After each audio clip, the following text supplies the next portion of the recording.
Hello, welcome to First Impressions, where we take a look at an album we've never heard before and give our immediate reactions. Today we are taking a look at Beneath the Eyrie by Pixies, released in 2019, I believe. This album was suggested by a close friend. Close friend, if you're watching this, right there, buddy. This album is weird as fuck, and I hate it. No, I'm kidding. I actually really like this album, so I appreciate the suggestion. He actually told me to listen to another album by Pixies. I believe it's called Bossa Nova. Now, it's been a long time since I've heard that record. It almost qualifies for a First Impressions because I don't remember anything about that record besides the fact that I liked it. So I decided to check out Beneath the Eyrie, see how that turned out, and yeah, let's see what I thought about it. So with Beneath the Eyrie, the overall sound is a rockin' sound. You do got some softer tracks in between all this rockin'. The best way I can describe the vocals is kind of like a goth approach. It's very low, almost monotone. It's not monotone, but almost. It's not my favorite, but when it comes to a band like Pixies, it works perfectly, and it just complements their sound even more. Case in point, the song On Graveyard Hill is really catchy. It's really catchy, and even though you'll hear him say witching hour, it made me laugh the first time, but then like the more and more I kept on listening to it, it was just a characteristic that I wanted to hear more and more of, and thankfully this record does not disappoint in that regard. I wouldn't be surprised if On Graveyard Hill was like the hit single from this record because it's really catchy. I like it.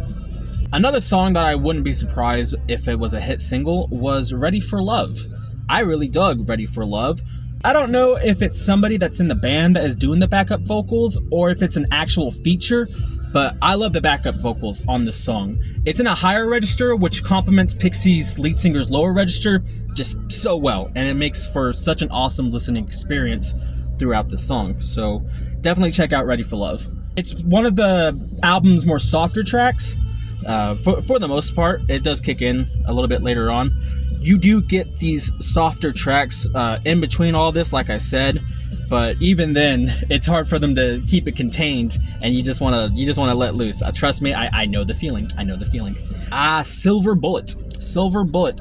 No, Silver Bullet caught me by surprise. I remember I was listening to it like halfway through. I was just like, oh, okay, this is kind of mid. But then, like near the end, it just picks up into this different sound than what it was in the first half of the song, and it just makes you be like, okay, Silver Bullet, I didn't know you were chill like that. So check out Silver Bullet, it just might surprise you. There's a song on here called Los Surfers Muertos. That caught me by surprise because I wasn't expecting to hear something like that on this record. Is that a band? That is a band. Hi, band. You know, when it comes to the last three tracks, Bird of Prey, Daniel Boone, Death Horizon, they're all pretty good. Daniel Boone, I remember, had a weird ending. Like, that song's just kind of weird in general. That was Beneath the Eyrie by Pixies, a 38-minute record. I did not mind this album at all. It was a little weird. It was a little bit more different than what I'm usually listening to, but I welcomed it with open arms, and I appreciate it, best friend, for the recommendation. It's a very broad album. It's filled with some weird elements, some chill elements, some heavy, some soft. You really get a little bit of everything with this record. You know, whatever your music listening needs are, this record's probably going to fulfill them.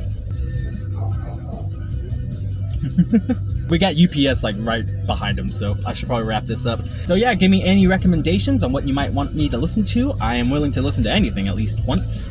And yeah, we'll see you then. Stay tuned.